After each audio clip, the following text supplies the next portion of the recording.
بەڵەوەرەزان پاڤێڵ عەبدوڕەحمان لە دەربەندی خان و لەگەڵماندا. پاڤێڵ سڵاوت لەبێت و ئەم کاتت باش. جژنی نەورۆز پێشوازی جژنی نەورۆز لای هاوڵاتیانی دەربەندی خان بۆ ئەمڕۆ چۆنە؟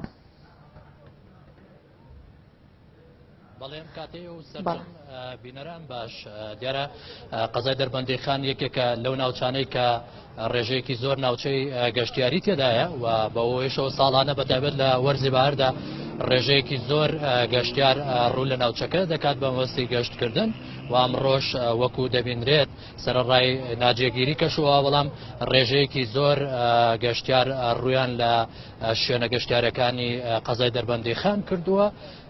من ئەمەیامەژە بۆ کەم ئێستا لە دەربەندی خان کەشووەوە هەورە بەڵام بارانبارین نییە لەگەڵ ئەوەی کە لە بازگەکاندا وەکو دەبینرێت گەشتیاران ڕوو لە ناوچە گەشتارەکانی دەربەندی خان دەکردن ئەوەی دەبینرێت لێرە ڕێکخراوی سروشتی کوردستان ڕێنمایی بە گەشتیاران دەدات بۆ ئەوەی کە لە کاتی چوونیان بۆ شوێنە گەشتیارەکان هەستن بە پاکڕاگرتنی ناوچە گەشتیارەکان و ژینگەی شوێنە گەشتیارەکان بپارێزرن.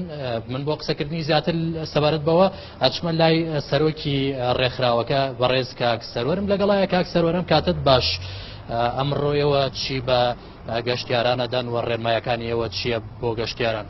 بەناوی خی گەورە و میرەبان دیارە ئێمە ڕێکخراوی سروشتی کوردستان بۆ ساڵی پێنجەمە لە ڕێگەی 6 تیمی خۆبەخشی مەیدانیەوە لە ناوچە گەشتیارەکانی دوکان و گڵەزەردا و عەبابەیلێ و چاوگ و شەمێران و قەرەداخیش لە ڕێگەی تیمانەوەیان لەو بازگانەی کە هەیە ئێمە ڕێنمایی تایبەتی ژینگەی و لەگەڵ عەلاگەدا بەشەکەین بەسەر گەشتیارانەوە. لە دوای جێبەجێکردنی ئەم ئەرکە تیمەکانمان هەڵەسن بە ئەنجامدانی هەڵمەتی پاکردنەوە لە بەرچاوی گەشتیاران و ڕاستەخۆ گەشتیاران خۆیان بەشداری پێکەن بۆ ئەوەی ئەو ڕێنمایەژیگانی هەیە کە پێوەی پابند بن بۆ پاراستنی سروشتی کوردستان.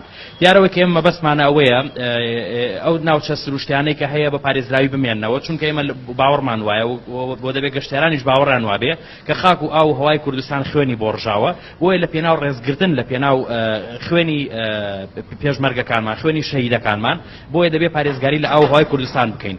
گرنگترین ڕێنماییش دوو ڕێنمایی سەرەکیە. یەکەم گەشتیاران دەبێت دوور بکەونەوە لە بەکارهێنانی مادە پلاستیکەکانی وەکو قاپی سەفەری کەوچکی سەفەری سفرەی سەفەری و گڵاسی سەفەری و لە هەمان کاتیشا ئەو پاشماوانەشی کە دەیان بێوانی کە پاشماوەی خۆراکین بتوان لە ناوچە گەشتیارەکان خۆی لەوێ بیهێڵنەوە بەمەرجێکە سیمای سروشتی ئەو ناوچەی تێک نەدا و ئەوانشی کە مادەی خۆراکی و ئەندامینین پێویستە کات بیکەنە ناو عەلاگەی تایبەت بە زبڵ و خاشاک و بیگەڕێنەوە بۆ ناو شارەکان لە پێناو ئەوەی کە سروشت پارێزراوە بێ. بۆیە ئێمە ئەم ساڵ بەگشتی کارمان لەسەر ئەم دوو خاڵە گرنگە کردووە.